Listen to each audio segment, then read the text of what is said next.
السلام علیکم۔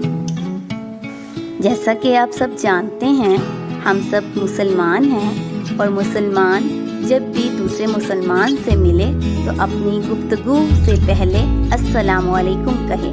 اس کا مطلب ہے آپ پر سلامتی ہو، اور سننے والا اس کے جواب میں بولے وعلیکم السلام، اور اس کا مطلب ہے آپ پر بھی سلامتی ہو۔ اگر ہم السلام علیکم کہتے ہیں تو ہمیں 10 نیکیاں ملتی ہیں۔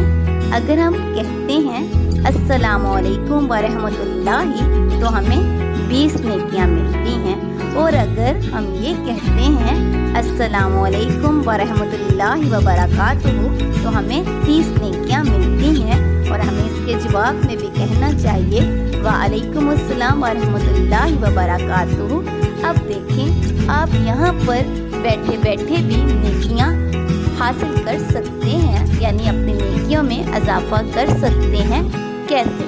جیسے میں نے آپ کو بولا السلام علیکم تو آپ سنتے ہی بولیں وعلیکم السلام۔ اسی طرح جب میں نے کہا السلام علیکم ورحمۃ اللہ وبرکاتہ تو آپ بولیں وعلیکم السلام ورحمۃ اللہ وبرکاتہ۔ اب یہ عمل ہم نے اپنے بچوں کو کیسے سکھانا ہے؟ اب دیکھیں، بچہ آپ سے گفتگو کرے گا، بات کرے گا، آپ سے کلام کرے گا، تو آپ نے بچے کی بات سے پہلے السلام علیکم کہنا ہے۔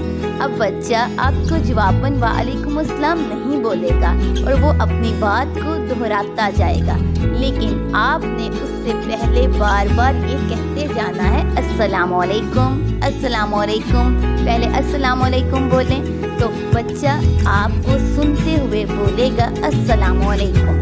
اب بچہ تو بچہ ہی ہے نا، وہ آپ کو جواباً وعلیکم السلام نہیں بولے گا، وہ بھی السلام علیکم بولے گا۔ تو جب بچہ السلام علیکم بولے تو آپ اس کے جواب میں بولیں وعلیکم السلام۔ اسی عمل کو بار بار دہرائیں، اور جب ہمارے بچے السلام علیکم کہنا سیکھ جائیں گے تو ہم ان کو السلام علیکم ورحمۃ اللہ وبرکاتہ سکھانا شروع کر دیں گے۔ اس طرح بچوں کو بتائیں گے کہ السلام علیکم کہنے سے بیٹے 10 نیکیاں ملتی ہیں، اور آپ صلی اللہ علیہ وآلہ آلہ وصحبہ وسلم ہمیشہ اسلام میں پہل کیا کرتے تھے۔ اس لیے ہم اپنے بچوں کو بتائیں گے بیٹے، آپ کو گھر میں، راستے میں، گلی میں، اسکول میں، محلے میں کوئی بھی چھوٹا یا بڑا ملے تو آپ اس کو السلام علیکم کہیں، اور ساتھ ہم اپنے بچوں کو یہ عمل بتانے کے لیے، سمجھانے کے لیے اس بات کا اضافہ بھی کریں گے کہ بیٹے، جب آپ اپنے سے بڑے بزرگ کو السلام علیکم کہیں گے تو وہ نہ صرف آپ کو وعلیکم السلام کہیں گے بلکہ آپ کو پیار بھی کریں گے اور آپ کو دعا بھی دیں گے۔ یقین مانیے، اس طرح ہمارے بچے اسلام کرنے میں ضرور پہل کریں گے اور اپنی نیکیوں میں اضافہ کریں گے انشاءاللہ۔